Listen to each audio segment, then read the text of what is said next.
What's going on, folks? Welcome to Got Your Back Sunday short stream edition. Short shift edition. Live stream. Sunday live stream short shift edition. Lot to remember, and I'm just fresh off vacation, so forgive me. It might be a little bit bumpy. A little bit out of practice here at the helm on Got Your Back. Lots coming up on the podcast today. We asked you for your involvement and your comments, and we're liking what we're seeing already. Hop on the live stream here and give us your thoughts. A couple things we're going to talk about. We'll talk about the game against Columbus. We'll talk about trade deadline. How Oiler fan is feeling right now about where Ken Holland is at, where his management staff is at. How impatient are you feeling? We're seeing more and more deals every day. I get the sense Oiler Nation is getting a little bit impatient, but that's normal at this time of year. Jason Strudwick and I are going to beat that around a little bit. And then we're also going to talk about the week and a half that the Oilers have facing them. Some pretty good competition. So lots coming up on the podcast today. And as I said, we are live streaming, so definitely want your contributions and your comments. We'll try and kind of monitor them as we go. Reminder that Got Your Back short shifts are brought to you by Mid-City Construction Management. They're a locally owned family company specializing in civil construction projects for over 40 years. That's impressive for a local company. And they're actually hiring right now. If you want to be part of the team, they're currently looking for an accounts receivable billing coordinator. It's a full-time permanent job, comes with great benefits. So you can search Mid-City Construction Management on Indeed for all of their job listings, or you can visit their website. It's mid-city.ca. That's mid-city.ca, and you can click on careers. Great company, awesome people that work there. Had a chance to get to know a lot of them, Dan and his crew.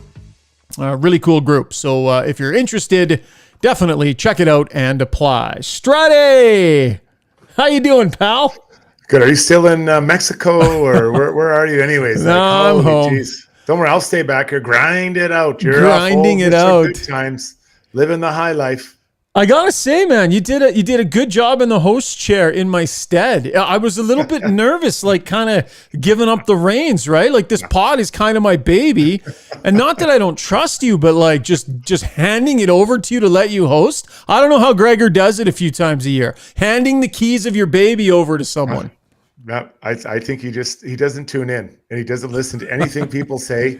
Just like he goes, I don't care as long as I'm not doing it. Strudwick's there. It can't be that bad. How bad can it be? That's what I think he says. Because he never asked me how it goes. He never once asked me how it goes. He just joined. Hey, seriously? we're back at it. He never asked me. He's never asked me. And I think he doesn't. I don't think he wants to know.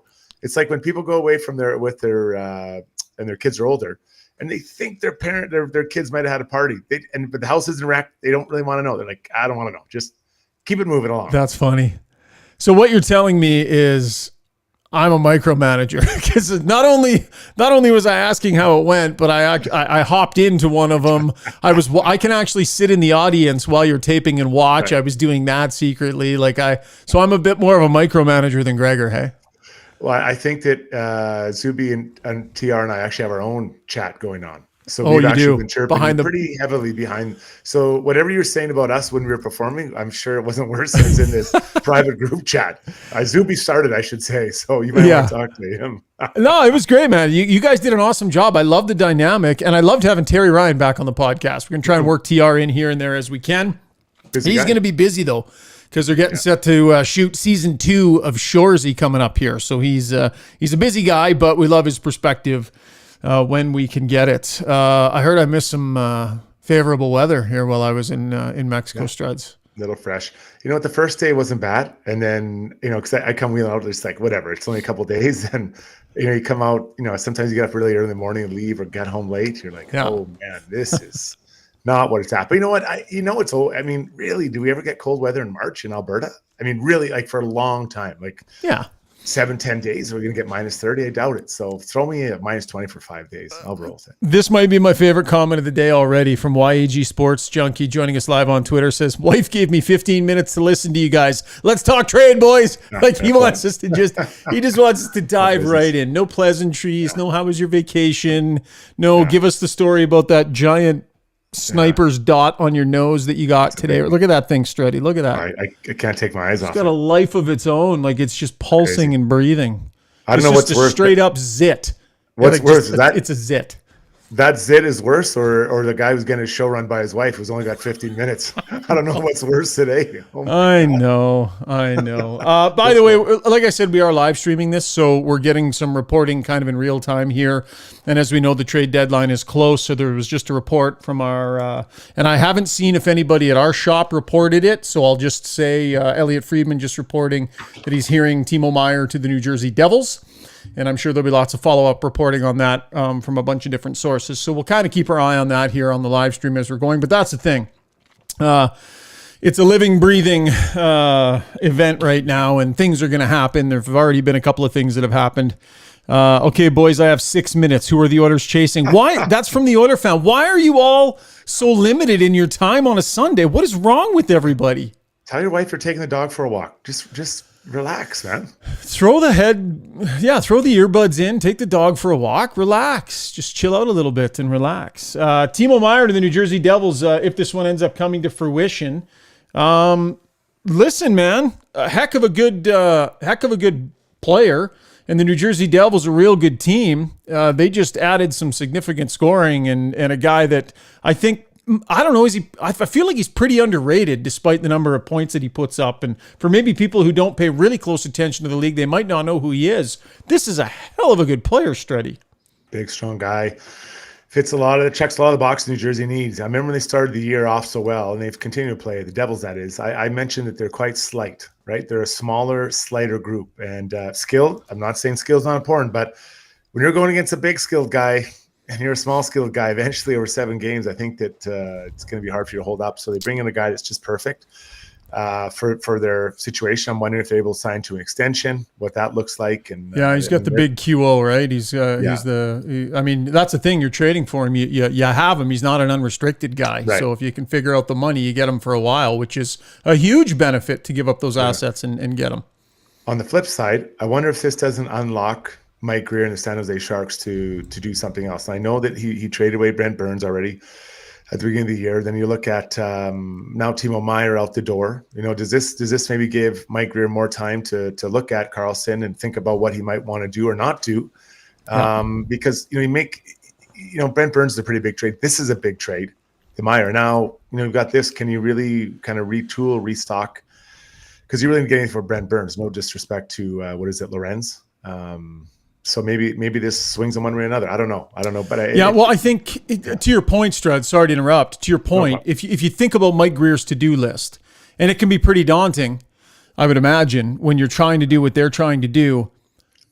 The Karlsson thing has always felt like, hey, if it's there to be had, great. If it's not, off-season works too.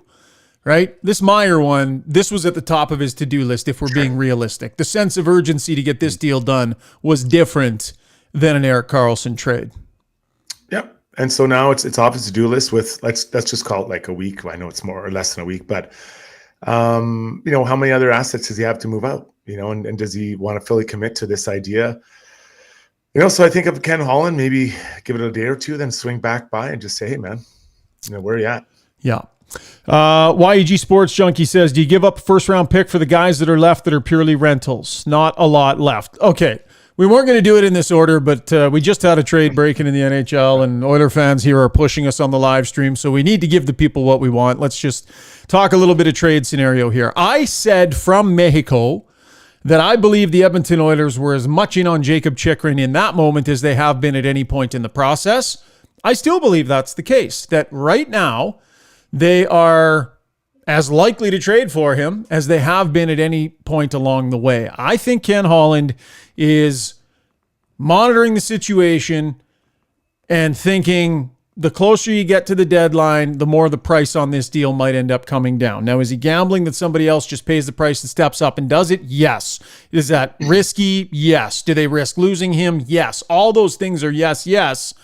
But I do believe they're monitoring the situation closely and still interested in bringing this player in as much as they have been at any other point, Struds. Yeah, and that's it's an interesting conversation. I am fully on board for bringing a player in that has the ability to be a long-term solution. The short-term rentals, I'm not as much, especially when you start dealing in first-round draft picks and or prospects. I I look at the model at Tampa Bay Lightning, what they've done. They always traded first rounders for guys with term on their contract. And that to me makes a lot of sense because you're fixing issues.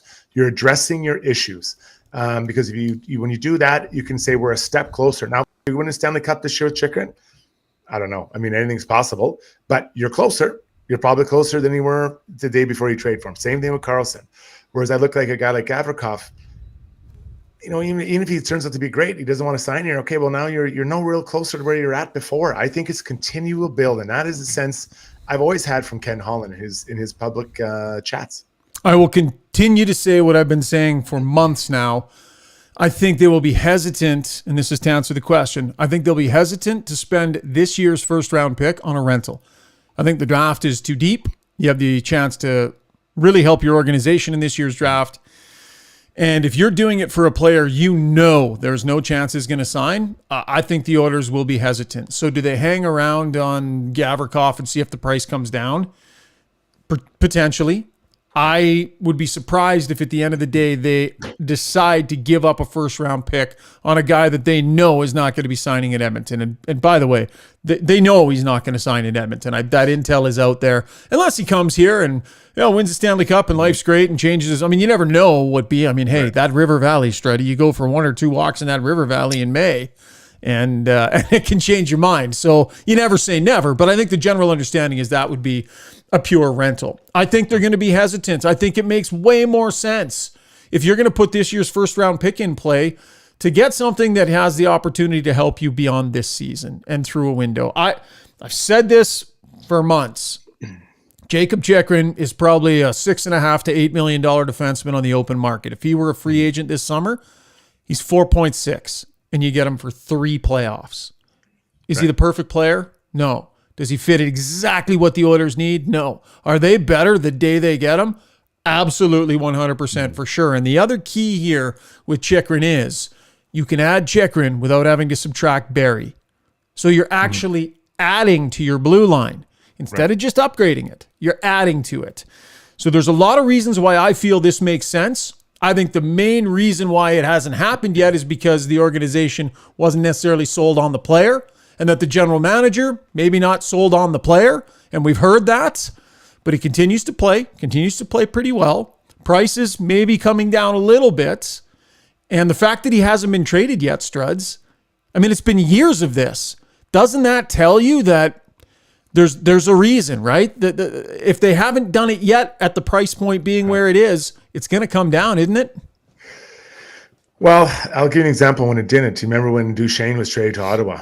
And it was Joe Sakic absolutely fleeced everybody out of that deal. It was unbelievable. I believe that was a 3-way trade, was it not? With Nashville and Ottawa, and I want to say Colorado. I might be wrong, but that was just a huge trade. So sometimes when these guys stick to their guns, they find their way. But I think for Chychrun, at some point you're like, this has got to happen. And I know that he doesn't have much out of control because he doesn't have all those no movement clauses. But at some point you're like don't we have to just sort this out and move on? So.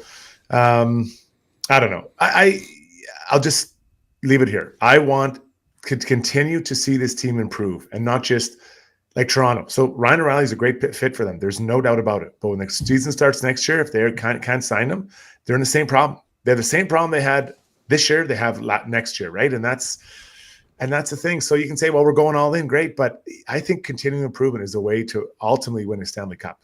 And I guess that's patience, but I know no one wants to hear that out of my mouth right now. Well, and this is the thing. This is so much about strategy. And I think that's where Oiler fan is probably getting really apprehensive because they see other deals happening, right? You see the Orlov deal. All of a sudden, Orlov, the Capitals lose a few games and start to feel shaky about where they're at. And, an unrestricted defenseman that Oiler fans have had their eye on all year and are like, oh, maybe. And boom, he's just gone, and it happens fast. And so I think there's some trepidation about Ken Holland not doing anything yet and standing pat and waiting. Struds, this is what he gets paid for. He gets paid to figure out that balance between strike now at this price or sit tight and wait with a confidence that it'll come down because it's just not worth it at that price. This is where the guy really earns his money, is figuring out the market and the proper timing, because Oiler fan just wants it done. Yeah, well, every time the Oilers play someone, man, they got to trade for this guy. This is the guy they got. Boone Jenner's that guy's the answer, or this guy or that guy. I mean, it's like I love the emotion, but it's just like it just they're just grabbing at everything, right? You're like a drunk guy in the bar just drinking anything you get your hands on. Like it doesn't.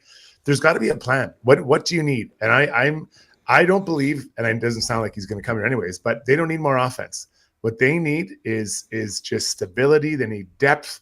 To make sure that their team can play well all through it. I think that I still stand by them. You guys can win faceoffs regularly with some intention. So yeah, I mean, Ken Holland, I will give him credit. He made one trade in the year. It's really paid off, and that's Clean Costin, right? So that's one trade I think that you can definitely say that has been tipped in his favor this year. I don't think he's done any others, if I remember correctly. And then he made his moves in the offseason. So now he's kind of up against it, but trying to figure out what that next move is. I think it'll be fascinating the next 5 days because we'll learn a lot about him and the organization, about what they view as the timeline. Yeah, we'll go to the Weiss Johnson Twitter mentions here. Benzino780 says Chychrun will be an Oiler and Lafferty. So you just talked about the need to be able to win some face-offs and bring in, you like Lafferty because he can skate and he's a good utility guy. And I think that it would be a really good addition. It's just strictly a matter of assets out. And listen, I think you need to be careful about making any trades where you're involving any picks in the first 3 rounds at all until you figure out what you're doing on the blue line, right? You got to get that big piece in place before you know what other tertiary parts you have to move out to bring in third and potentially fourth line players. So I think people feel nervous when I talk about Ken Holland being patient right up to the deadline, expecting prices to come down, because the chance is there that LA just goes out and grabs Chychrun, or somebody else just goes out and grabs him and gets the deal done, right? They just realize you have to get it done and they do it. But there's something about the fact that it hasn't happened yet. If there was a clean deal for Jacob Chychrun, and by clean deal, I mean LA just says, here's your pick and here's your prospect. We don't need to do anything money-wise, and a nice, clean, happy deal for Arizona like they'd like to do. If that was out there, it'd be done already. That leads me to believe that they might not have any choice based on the market other than to be willing to take some money back and some contracts back, and for it to be a bit of a dirty deal where they're trying to make the money work. And the fact that it's gone on this long and he's been playing pretty well for some time now, Struds, it leads you to believe that the asking price was too high because it's just not done yet. Yeah, I'm wondering about the injury situation. Like, just how much does that weigh on people? Because you're giving up a lot, right? To get, and he's a good player. But is there the hang up about, he's had some setbacks injury wise over the course of his career, and I could see that being valid. You want someone who can play all the time, right? Or let's call it 70, 80 games a year. 40, 50, that doesn't help you. And in fact, it costs you because now you got to go and address that in another way to bring someone in. So, for the whole sporting world, I hope Chychrun is traded before the deadline. I don't know if he'll come to Edmonton or not. And for him too. I said it the moment they started doing what they did. I said Chychrun should ask out. And this is a couple of years ago. And way before he even asked for it. I'm like, this is crazy. You're just part of a team going nowhere. And this team will not go anywhere for a number of years still. They're acquiring picks, but until those picks start pushing, it's going to be a while. And I still believe the core deal for Chychrun is going to be 2 first-round caliber assets, right? Whether that's the next 2 first-round picks, whether that's a previous first-rounder and this coming first round. I think this year's first-rounder is absolutely involved. 2 first-round caliber assets and then another asset. I think it's 2 plus 1. And then the tricky part for the Oilers is now you're just starting to deal with, okay, that's just the value for Chychrun. Now you're starting to deal with everything that they have to take off your hands in order to make that deal work. So now you're wanting to package players and send them as well. And so now you're adding in extra picks, and maybe you're having to throw in a second in, maybe we see a second in a draft that's 2 years from now, or maybe we see that kind of creativity come into play. So if and when it were to happen with Arizona, I think it'll be a big deal with lots of pieces, because I think it needs to be that way for the money to work, right? So Puljujarvi is part of the money that can go. Warren Foegele has probably played his way into being tradable, I would say here, hey? Oh, for sure. But you want to trade him. You need him. I think he's a guy that you brought in. You made the trade for Ethan Bear, and you bring him in, and now he's playing probably the most consistent hockey we've seen from him in his 1+, or I guess nearly 2 years here. Sell high. He's got another year left on his deal. Sell high. As far as I'm concerned for that. Well, I agree. You want Warren Foegele if you can have him, but you can't have everything. And Warren Foegele he's just been like this in his time as an Oiler. Now, he's been good this year, but he's been up and down. Yeah. But he's got another year left on his deal. He's playing really well right now. Teams want to bolster their lineup. I would say if the deal is there that opens a pathway to bringing Chychrun to town and Warren Foegele is part of the pathway to open up the money, absolutely you do it for me. Well, I hadn't thought about that. So you're going the other way. You're unloading when you can high to create cap space because someone wants that guy, as opposed to Puljujarvi, who's maybe more unwanted. Well, you sell high. I mean, because if there would be positive asset value in the trade, or if you're not having to attach such a high pick to get someone to take them, for sure. I mean, if Costin's going to be healthy and he's getting closer, Jay Woodcroft was talking about that today, the team practiced today. Costin has come in and done a good job, right? He can be that big body in the playoffs that skates well and finishes checks and bangs in the odd goal here or there. Yeah. Maybe you can rely on him for. So you got that. Dylan Holloway, if he finishes the rest of the season in the American Hockey League, assuming he can stay healthy, maybe there's a nice boost to your lineup in and around playoff time potentially. Yeah. I mean, you got Puljujarvi, Foegele, Yamamoto. You have those three players. It'd have to be a combination money-wise to make it work. Yeah. But any one of those guys for me, it allows you to make that significant change on the blue line, I'm fine with that money being on the way out. Well, that's it. Well, because it cleans up a lot. That would clean up $6 million between him and Puljujarvi, right? Whether this year or I guess going for next year. Give you some cap space and to work with, and then they also bring someone back. Yeah, I never really thought about it. I'm always hesitant to trade someone who's playing well because you need him, and it's a short runway here now to the playoffs. He's big, he can skate, he feels like everything's right about being a playoff performer. Another good comment here in the Weiss Johnson Twitter mentions. Shane Ken America, Ryan, how can you trade him if we talk about going for it? Yamo way before him. Again, this comes down to trade value, right? And other teams have to want the players that you're putting in front of them. So all of the reasons why Oiler fans would say trade Yamamoto before Foegele, those are all of the reasons why other teams would say we'd rather have Foegele than Yamamoto. Can Yamamoto stay healthy? Look at the size of him. Can he play and be effective in the postseason? We need a player that can do all those things. So again, it's about selling high. It would be selling high on Foegele. That would be the very thought process right there. And if people will remember, he had a tough playoff, right? After a decent regular season, he had a pretty tough playoff too. So Pills04 says if Struds was ever a GM, he'd be the only one in history to never make a move. Oh, I would. Pills04. I would spend so much money on drafting and developing. It would be mind-blowing. That would be terrible podcast content. I would be so good. And then what I would do is I would keep adding it. And then, there's a window. There's an opportunity. And I think if the Oilers, this would be my plan if I was the Oilers GM. Find a D-man that has some term. Put him in this lineup. See how it goes this year. Really take a look at your offseason. See where you're at for everything. And then you're probably next year, probably that much closer, right, to being what you need to do. And then maybe it's one piece, and then you're right there. You're amongst the top teams in the league. And that's because I think last time I checked, they were 9th. So let's say they're within the top 10. They might be off a little bit, but they're around the top 10. To get in the top 5 is hard, but a one piece or two can get you there. Then you get in the top 5, anything's possible. Like look at the top 5 teams in the playoffs right now, or in the league. Yeah. Boston, Carolina, Toronto. I don't think there's any out west. Who am I missing there? Tampa, maybe. Yeah.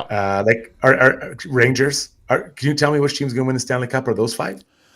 Health. They're just juggernauts, and the Oilers are staring down the barrel of some of that competition coming up here on their schedule. We'll get to that in a couple of minutes. Listen, Weiss Johnson, for 45 years, they've been in this business. Should you need a new furnace, garage heater, air conditioner, hot water tank, any of those things serviced, they're the place to go, and you still have time to squeak in a couple of great deals they have going in February. If you get a new furnace, air conditioner, heat pump installed, you'll get a $500 gas card. So it'll help you out with your gas costs, or anyone who gets an estimate before the end of the month for a furnace, air conditioner, heat pump, get entered into a draw for a pair of tickets to an Oiler game. That's Weiss Johnson. Hey, okay. Just looking at a couple of other mentions here. Oh, there was one about, just let me find it here. because it was a good point. Basically, who's the odd man out? Sorry, I can't find who it's from. Yeah. Who's the odd man out if the Oilers get Chychrun, right? So this is a question that people often ask about putting someone on the left side ahead of Philip Broberg, not just this year, but in years moving forward. Let's address this. You're in your window to win a Stanley Cup with two of the best players of their generation. You want to try and improve your blue line on the left side, put a guy in who's going to play 19 to 23 minutes a night, right? Figure it out. Like that's far down the lineup, and you can figure those problems out. When you're talking about adding a guy that's going to play the amount that Chychrun would and have the impact that Chychrun potentially could have, those are good problems to have, and you figure it out. So my answer right now is that Philip Broberg and Brett Kulak should be in a fist fight to get into the lineup in the playoffs. Who's it going to be? Right? I've said from the beginning, when Broberg came back up and started playing well, doesn't matter. Shouldn't change their trade strategy one iota. Not one iota should Philip Broberg's play change the Oilers' trade strategy heading into the deadline. Because you will not rely on a rookie in the third round of the playoffs or the Stanley Cup Finals. It is not good planning. So it doesn't matter what Broberg's done. He's been up. And then did you see last night? There's times where he's been down, and that's okay. You live with that with a young defenseman. But when you're in your window to win and you got the chance to drop a second or first pairing left side defenseman, who cares about what happens with the third pairing and who and this and that? I've covered lots of Stanley Cup championship teams that have fantastic players who can't get in the lineup. That's the way it's supposed to look. Good problem to have, Struddy. People need to not stress about that. Yeah, no, 100%. Short term, there's no doubt about it. Long term, you got to find a way to get Broberg in the lineup. So most likely then Kulak's on his way out. Then it's nothing that he's done or hasn't done, but that would just be the way it is. And I think there'd be a market for Kulak. He can move, he can skate, he can pass the puck. So it's not, sometimes you, as a player, you can do nothing wrong and still be the odd man out, right? On a good team, that's the way it's supposed to be. Right. You can be odd man out of the power play, odd man out of penalty kill, odd man out of the lineup, odd man out of the organization, right? It's just, sometimes that just happens. I covered the St. Louis Blues winning a Stanley Cup. Robert Thomas was like in a fist fight to get in the lineup. Yeah, right. He was. And I remember thinking, holy smokes, when he got in, are you kidding me? Look at this kid. That's what Oiler fans should want to say about Philip Broberg when Oilers lose a game, so they make a couple changes. Out goes Kulak, in comes Broberg, and you're going, holy, look, this young, that's what championship teams are shaped like. Right. No, 100%. No, you're 100% right. And I think that short term, it doesn't matter. Long term, you have to figure it out, though, because Broberg needs to play. For sure he does. I want to get to this tweet here at Brett, at Westy_84. I am uncomfortable with Ken Holland's approach, much like wearing jeans underneath track pants while skating or coaching, Jason Strudwick.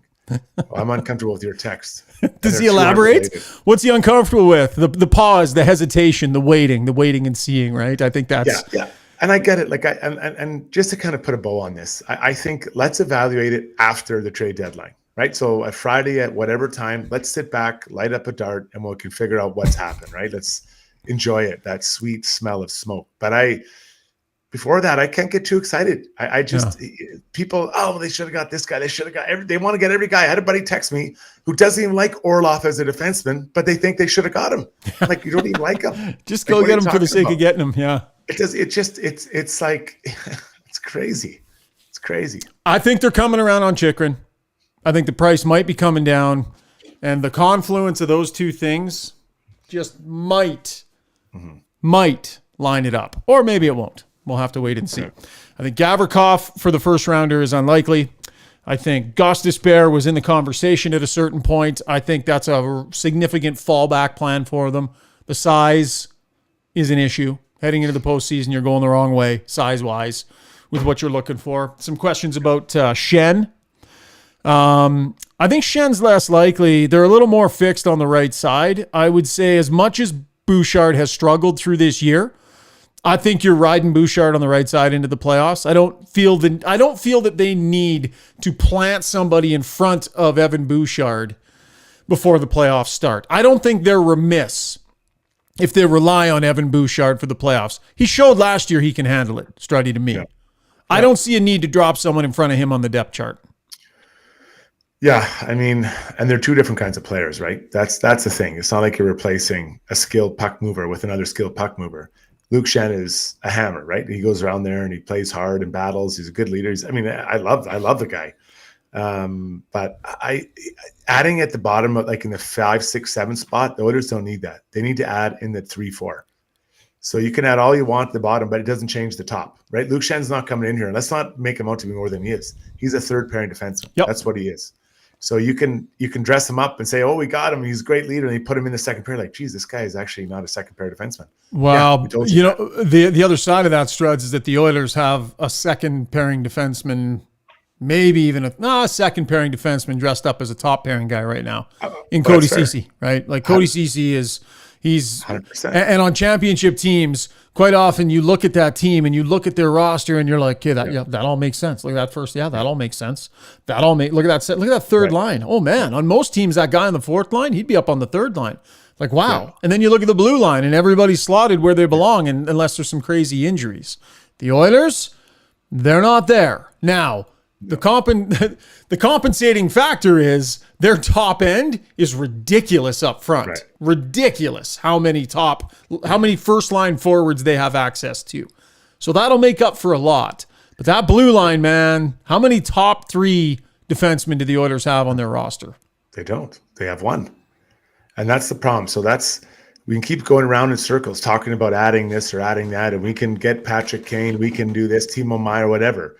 The reality is, put the defense of the Oilers up against the Colorado Avalanche and tell me, honestly, that in 7 games, the Oilers D can outperform the Avs D. Can't. No, but their forwards might be able to outperform the other guys. They're pretty good, too. They're pretty good. I know. And they're heating up right now, too. I watched them the other night. Who did I watch them play? Was it Calgary? Well, they played Calgary last. Did you see that? Did you see that scrap with Lucic and McDermott? That's what I watched. I love watching Avs. So let's just go through it. Mikko Rantanen, probably my favorite player in the NHL. Yeah, you're such a Rantanen fan. Incredible. I love Mikko Rantanen. I've always liked him. I was on Mikko Rantanen before. Yeah, Avs even on Mikko Rantanen. You were actually. You have been. You've been banging that drum for a long time. Keep going. Gabe Landeskog. I know he'll be back at some point when he's healthy. Yep. Nikushkin. Then who's that? Newhook, Comfort, Rodriguez, Lakeinen. Yeah, so Comfort. Those are probably their top 5. I'd probably say, right?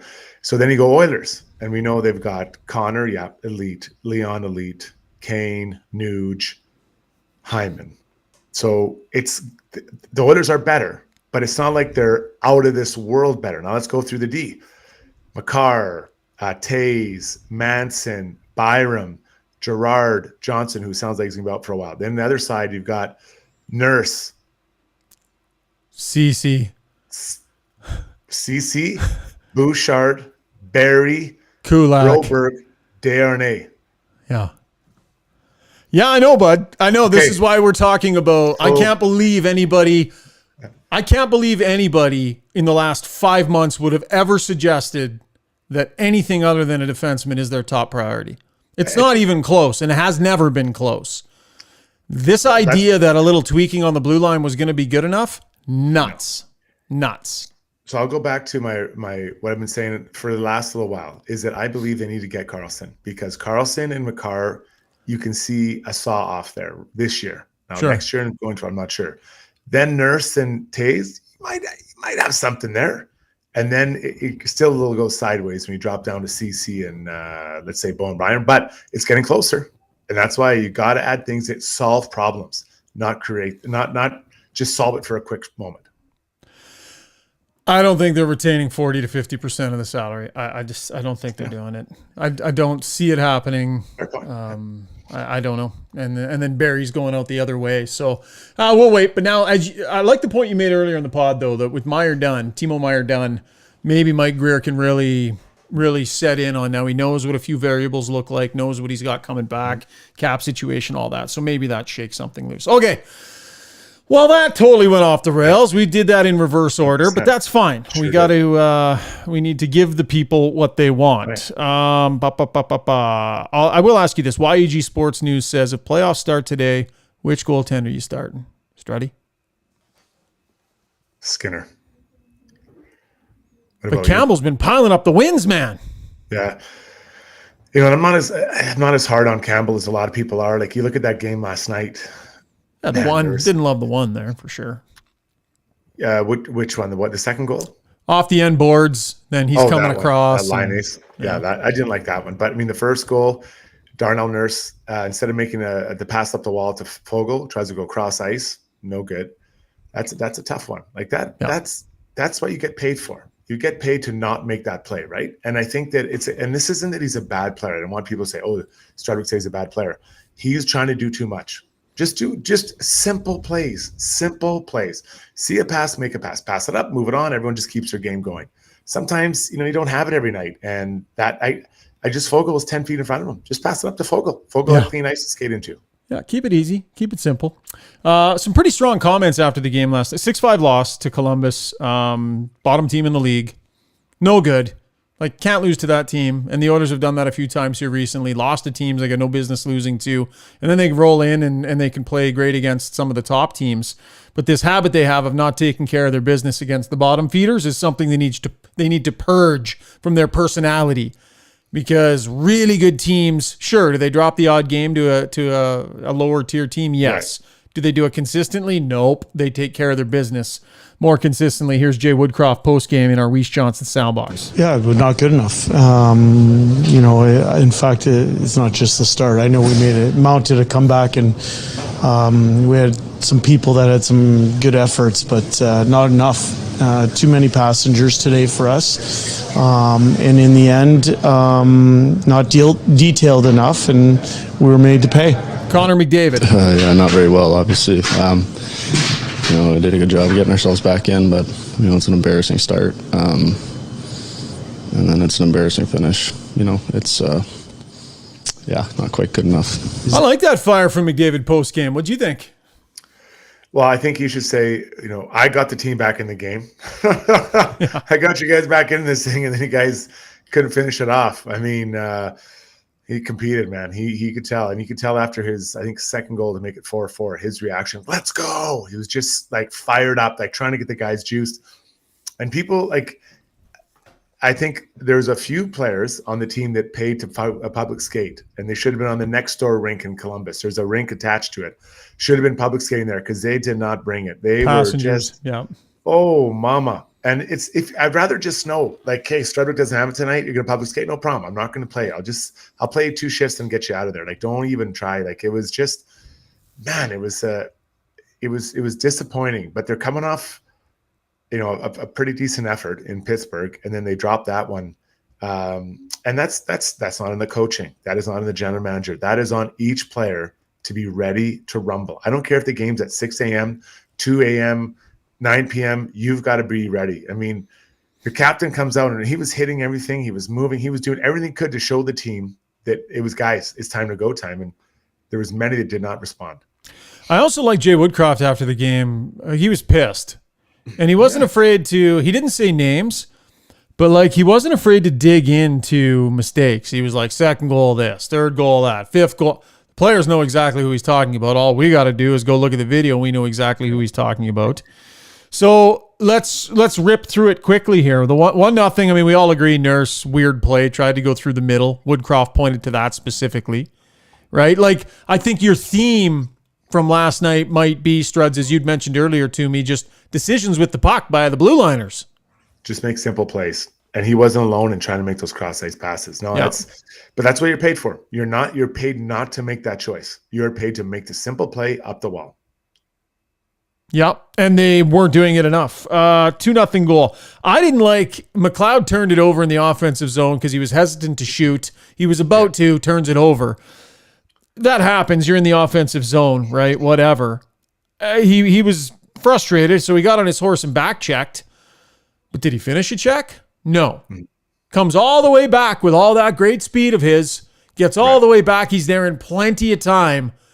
Guy pulls a little spin move off of him because McLeod refuses to finish checks and just pulled away from him. Puck ends up in the back of the net. So turnover in the offensive zone. Oh, crap, better get there. Not enough compete when he arrived. And that's a problem too often with Ryan McLeod. He doesn't compete hard enough when he arrives on enough nights. When he chooses to, he can do it. Doesn't do it on enough nights. public skating, right? That's what that's the very definition of public skating. And a lot of times you can trace goals back to plays in the offensive zone, and you're highlighting Ryan McLeod's perfectly right. You're in the offense zone, you have complete control of the puck, and then a short time later it's in your net. You've got to find a way to keep that puck down there, make the right choices with the puck, because that's what Stanley Cup champion teams do. They keep it down there, they keep working it. And then, obviously mistakes will happen, but I don't think in that play it needed to happen in that situation for McLeod. Yeah, we could go through all these goals and pick off the mistake makers. There were a bunch of them. Need to be better. And that leads us into our final segment here. We're going to get to the numbers, brought to you by Horse Racing Alberta.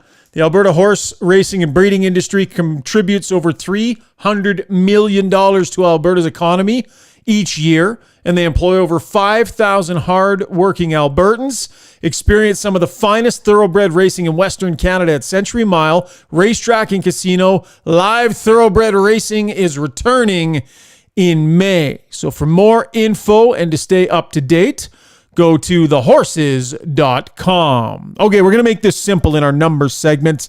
I'm going to say 6 out of 7. And what I mean by that is 6 out of the Oilers' next 7 games, Boston twice, Toronto twice, Winnipeg twice. Listen, this is a measuring stick week and a half, couple weeks that the Oilers are about to enter into here, Struds. Not a great way to enter into it, dropping a game to the last team in the league. But the Boston Bruins, fresh off of a trade that upgraded them even further, if you can imagine, are rolling into town to take on this Oilers team. What do you think about the way the Oilers are playing as they're about to face the big guns? Are we talking about Pittsburgh game or Columbus game? Which one are we going to use as the template? I know, right? That's the thing.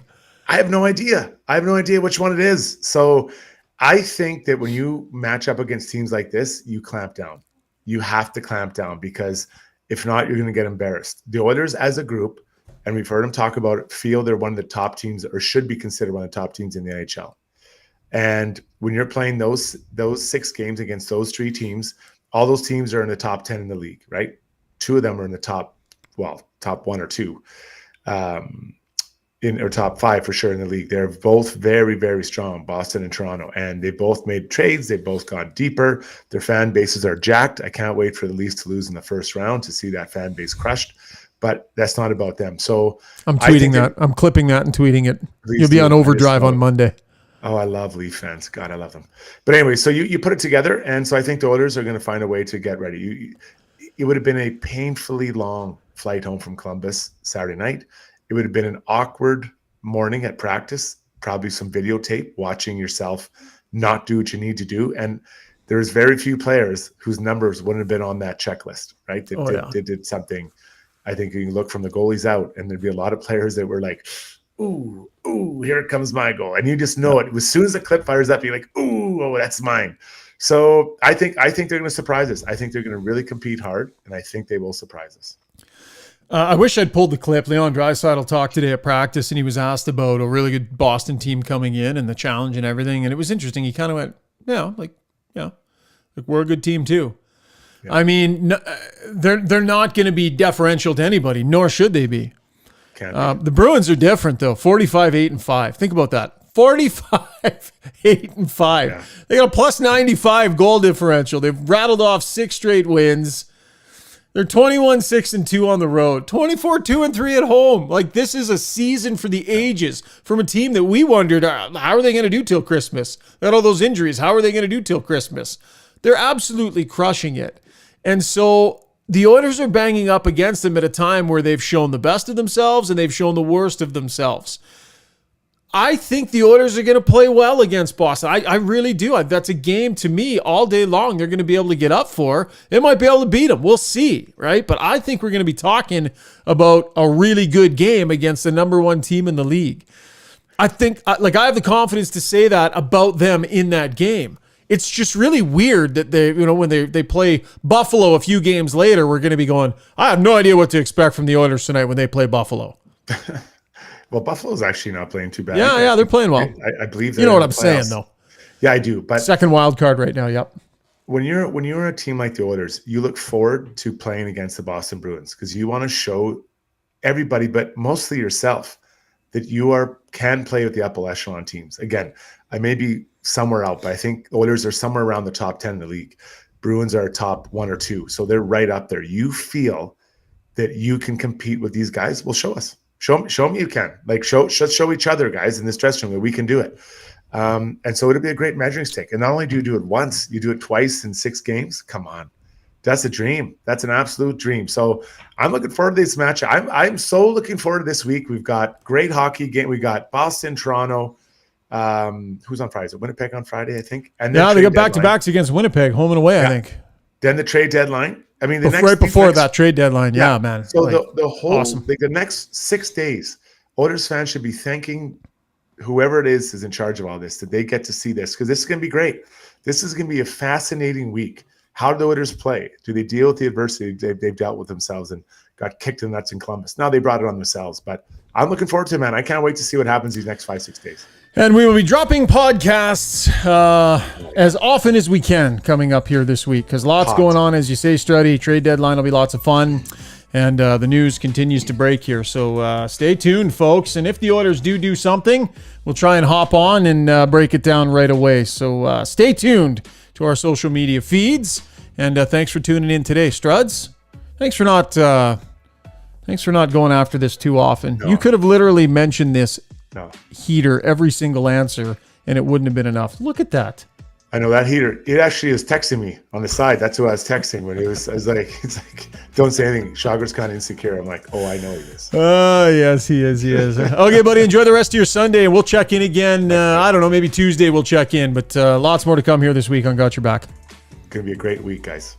Take care, pal. The great Jason Strudwick. Thanks so much for tuning in, folks, to our short shift live stream edition here on Sunday. One of these times I'm going to get that title right. Big thanks to our sponsors, Mid-City Construction Management, Weiss Johnson, and the Horses, Horse Racing Alberta. Thrilled to have them on board here on Got Your Back.